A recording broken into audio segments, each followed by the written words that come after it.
नमस्ते, मैं Vijaya Vaijayanti, assistant professor Ganga Singh college Chhapra, राजनीति विज्ञान।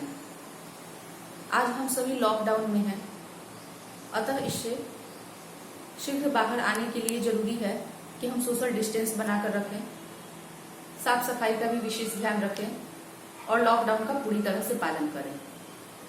आज का मेरा ऑनलाइन टॉपिक है ब्रिटिश सम्राट। यह स्नातक प्रतिष्ठा द्वितीय वर्ष के चौथे पेपर के सिलेबस से है। इसमें हम ब्रिटिश कार्यपालिका के प्रमुख अर्थात ब्रिटिश सम्राट के बारे में चर्चा करेंगे। ब्रिटेन में संसदीय शासन व्यवस्था है और उसी के अनुरूप ब्रिटिश सम्राट को ब्रिटेन की कार्यपालिका का प्रधान घोषित किया गया है। यद्यपि वह नाम मात्र का ही प्रधान है,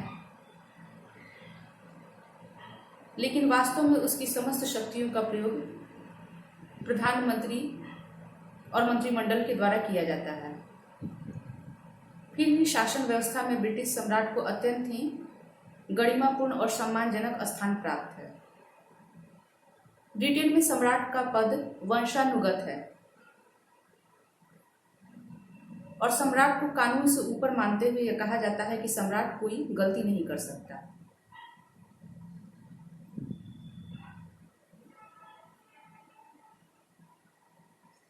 सम्राट के अधिकार और कार्य। ब्रिटेन में सैद्धांतिक दृष्टि से ब्रिटिश सम्राट जो है उसे अत्यंत ही व्यापक शक्तियां प्रदान की गई हैं, लेकिन व्यवहार में उसकी समस्त शक्तियों का प्रयोग प्रधानमंत्री और मंत्रिमंडल के द्वारा किया जाता है।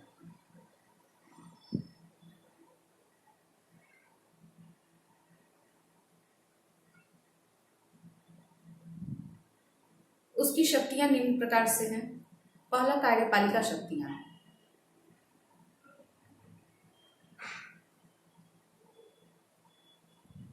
राष्ट्र की कार्यपालिका के प्रमुख होने के नाते ब्रिटिश सम्राट को कार्यपालिका के क्षेत्र में अत्यंत ही व्यापक शक्तियां प्रदान की गई हैं। राष्ट्रीय नीति का निर्धारण ब्रिटिश सम्राट के द्वारा ही किया जाता है।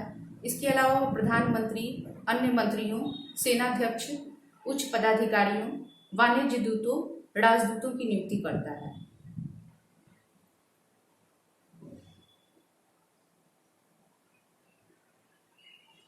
न्यायाधीशों को छोड़कर वह अन्य प्रशासनिक अधिकारियों को पदच्युत भी कर सकता है। युद्ध की घोषणा और तटस्थता की घोषणा के साथ साथ ब्रिटेन के अन्य राष्ट्रों के साथ संबंध और संधि करने का अधिकार भी ब्रिटिश सम्राट को प्राप्त है। वह अपराधियों को क्षमा या उनके दंड को कम करने के साथ साथ स्थानीय स्वशासन की देखभाल भी करता है, राष्ट्रीय कोष का संचालन और नियंत्रण भी करता है तथा राष्ट्रीय बजट भी प्रस्तुत करता है।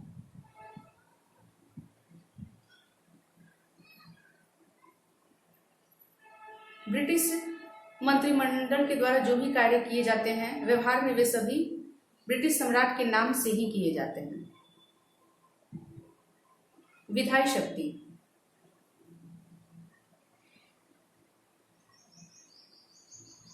ब्रिटिश सम्राट को विधायी क्षेत्र में लॉर्ड सभा के निर्माण के संबंध में भी शक्ति प्राप्त है। उसे पीयर बनाने का अधिकार प्राप्त है और उसके द्वारा बनाए गए पीयर ही लॉर्ड सभा के सदस्य होते हैं। वह लोक सदन के चुनाव की तिथि की घोषणा करना, संसद के दोनों सदनों का अधिवेशन बुलाना, लोक सदन को भंग करना, किसी विधेयक पर हस्ताक्षर, अध्यादेश जारी करना,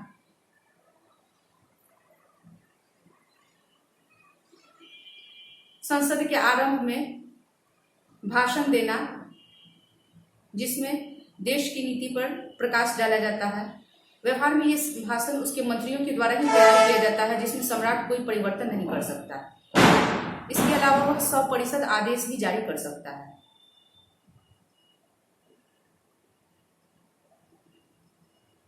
न्यायिक शक्तियां। ब्रिटेन में सम्राट को न्याय का स्रोत माना जाता है।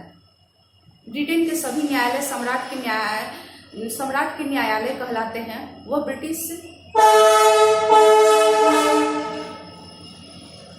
न्यायाधीशों की नियुक्ति के साथ साथ फौजदारी मुकदमों पर विचार करने का कार्य करते हैं। प्रीवी काउंसिल की न्याय समिति के आधार पर अधिराज्यों की अपीलें सुनने का कार्य करते हैं। इसके अतिरिक्त वह संसद की प्रार्थना पर न्यायाधीशों को पदच्युत भी कर सकते हैं। धार्मिक शक्तियां,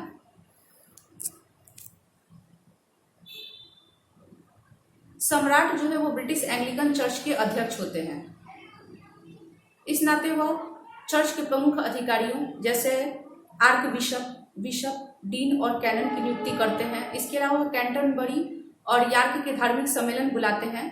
इन सम्मेलनों के द्वारा पारित नियम पर सम्राट के हस्ताक्षर उसी प्रकार आवश्यक होते हैं जिस प्रकार संसद द्वारा पारित अधिनियमों पर। धार्मिक क्षेत्र में सम्राट की उपयुक्त स्थिति के कारण ही उन्हें धर्म रक्षक भी कहा जाता है। सम्मान का स्रोत, ब्रिटेन में सम्राट को सम्मान का स्रोत माना जाता है क्योंकि ब्रिटिश शासन व्यवस्था में सम्राट को अत्यंत ही सम्मानजनक और प्रतिष्ठापूर्ण स्थान प्राप्त है। ब्रिटिश जनता उसे राष्ट्र की एकता और गौरव का प्रतीक समझती है। इसके अतिरिक्त वह राष्ट्रमंडल के औपचारिक अध्यक्ष भी हैं।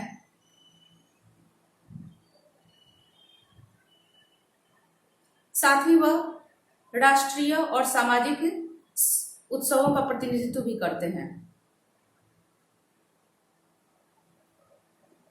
सम्राट की उपर्युक्त शक्तियों पर चर्चा करने के बाद हम उनकी वास्तविक स्थिति को देखते हैं। यदि हम सम्राट की शक्तियों पर विचार करें तो स्पष्ट है कि सम्राट को अत्यंत ही व्यापक शक्तियां प्रदान की गई हैं, लेकिन व्यवहार में उनकी ये शक्तियां केवल औपचारिक ही हैं, नाम मात्र की हैं। उनकी सभी शक्तियों का प्रयोग प्रधानमंत्री और उनके मंत्रिमंडल के द्वारा व्यवहार में प्रयोग किया जाता है। परंपरा के अनुसार सम्राट लोक सदन में बहुमत दल के नेता को प्रधानमंत्री पद प्रदान करने के लिए बाध्य हैं। इसके साथ ही मंत्रिमंडल में अन्य मंत्रियों की नियुक्ति भी वह प्रधानमंत्री की मंत्रणा के आधार पर ही कार्य करते हैं। इसमें सम्राट की इच्छा का कोई महत्व नहीं है। यही स्थिति विधायी क्षेत्र में भी है। संसद के दोनों सदनों का अधिवेशन बुलाने, स्थगित करने का कार्य भी वह प्रधानमंत्री की इच्छा से ही करते हैं।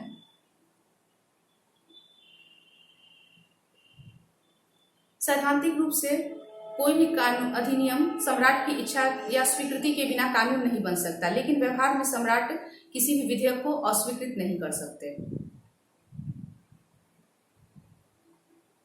यद्यपि ब्रिटेन में सम्राट को न्याय का स्रोत माना जाता है, लेकिन इसका अर्थ यह नहीं कि सम्राट देश की न्यायिक कार्यवाही में कोई हस्तक्षेप कर सकते हैं। सन 1701 के उत्तराधिकार अधिनियम के अनुसार ब्रिटिश न्यायाधीश सदाचार पर्यंत अपने पद पर बने रहते हैं और सम्राट को उन्हें पदच्युत करने का अधिकार नहीं है।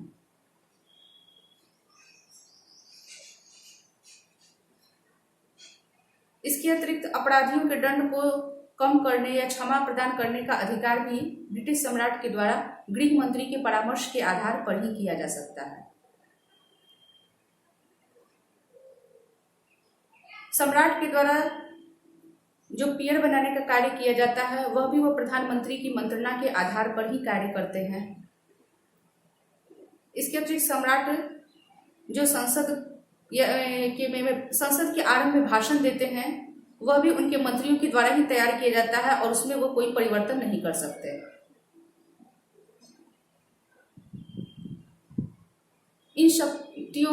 इन वास्तविक स्थिति सम्राट की इन शक्तियों को देखने से उनकी वास्तविक स्थिति का पता चलता है और इस तरह स्पष्ट होता है कि सम्राट की स्थिति नगण्य है।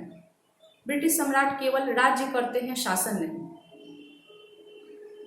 फाइनल के अनुसार यह विशाल गगनचुंबी वैभवपूर्ण अट्टालिका है जिसके अंदर राजनीतिक शक्ति का स्थान शून्य है।